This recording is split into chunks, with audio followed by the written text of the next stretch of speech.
Okay, so we're diving into something pretty cool today. I think you're really going to like this one. Yeah.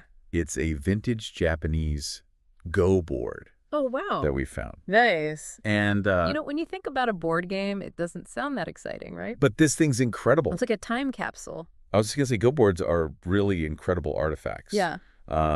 Even without knowing any of the specifics of this one, it's safe to say that it's more than just a place to play a game, Right. especially in East Asia, Mm-hmm. where the game originated thousands of years ago. Yeah. It's really woven into the cultural fabric there. And the description is really something else. Okay. I sent it over to you. Did you get a chance to? I did. Yeah. Look at it. Okay, so just picture this with me. Okay. It's made of this beautiful light wood. But here's the thing. The stones are glass. Oh, wow. Glass stones. Yeah, you don't see that very often. And the whole thing weighs 33 pounds. Wow. See, most sets use a carved stone or ceramic.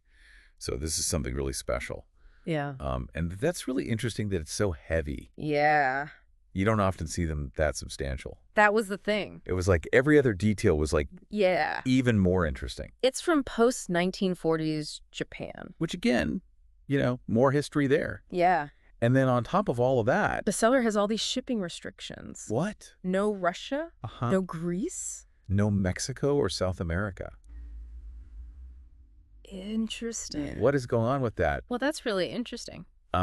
Those restrictions could point to a few things. Okay. Maybe trade regulations about cultural artifacts from that time.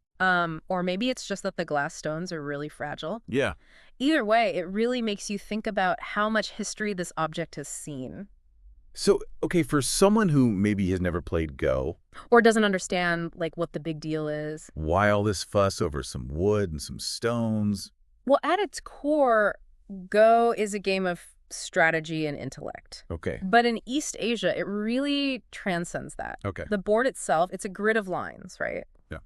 And it represents the universe. Mm-hmm. And the stones are all the forces at play within it. It's a beautiful metaphor, isn't it? Yeah.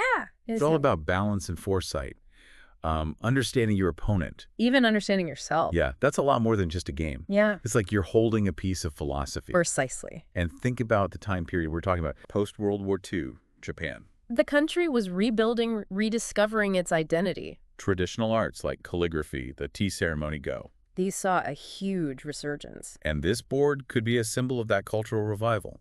Wow, to think it was actually made during such a...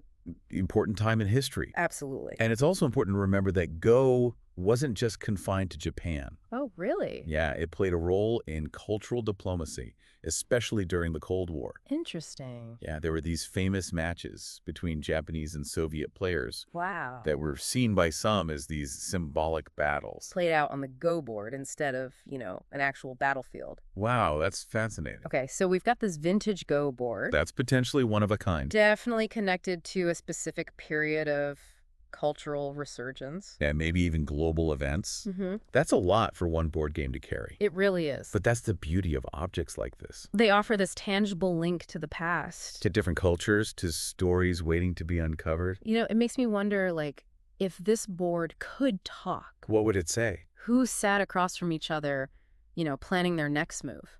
What conversations happened over those black and white stones? It's incredible to think about. This really simple object. It's like a window into history and culture and, even the human spirit.